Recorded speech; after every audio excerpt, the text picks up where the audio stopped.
السلام علیکم ورحمۃ اللہ وبرکاتہ۔ 1 منٹ کے مدرسے سے سبق نمبر 27۔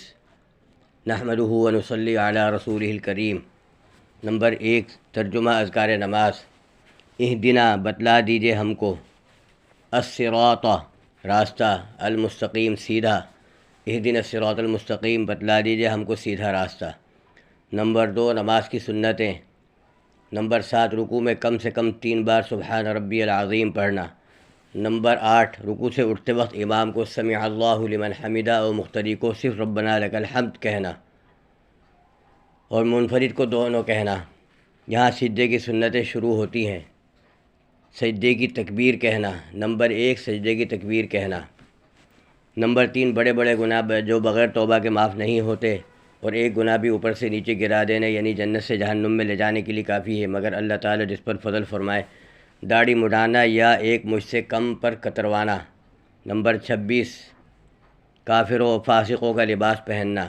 نمبر 27، مردوں کو عورتوں کا لباس پہننا۔ نمبر 4، گناہ کے نقصانات جو دنیا میں پیش آتے ہیں۔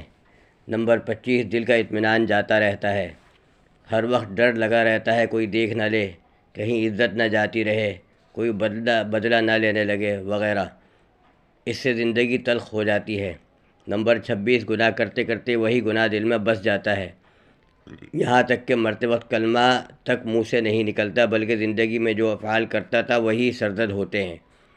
مثلا ایک مانگنے والا آخری وقت پیسے مانگتا ہوا مر گیا، گنہگار کو کلمہ پڑھانے لگے تو اس نے کہا کہ یہ میرے منہ سے نہیں نکلتا، اور مر گیا، العیاذ باللہ۔ نمبر 27، اللہ تعالیٰ کی رحمت سے نا امیدی ہو جاتی ہے، اس وجہ سے توبہ نہیں کرتا، بے توبہ مر جاتا ہے۔ کسی شخص کو کلمہ کی تلقین کی گئی تو کہا، اس کلمے سے کیا ہوگا، میں نے تو کبھی نماز ہی نہیں پڑھی، اور مر گیا، اللہ پناہ میں رکھے۔ نمبر 5، طاعت کے فائدے جو دنیا میں ملتے ہیں۔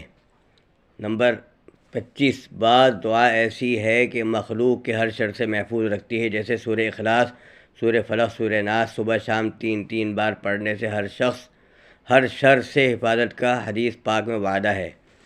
نمبر 26، بعض طاعت سے حاجت روائی میں مدد ملتی ہے، جیسے نماز حاجت پڑھ کر دعا مانگنے سے اللہ تعالیٰ بندے کی ہر حاجت کو پورا فرما دیتے ہیں۔ نمبر 27، ایمان اور عمل صالح کی برکت سے اللہ تعالیٰ ایسے لوگوں کا حامی و مددگار ہوتا ہے۔ السلام علیکم ورحمۃ اللہ وبرکاتہ۔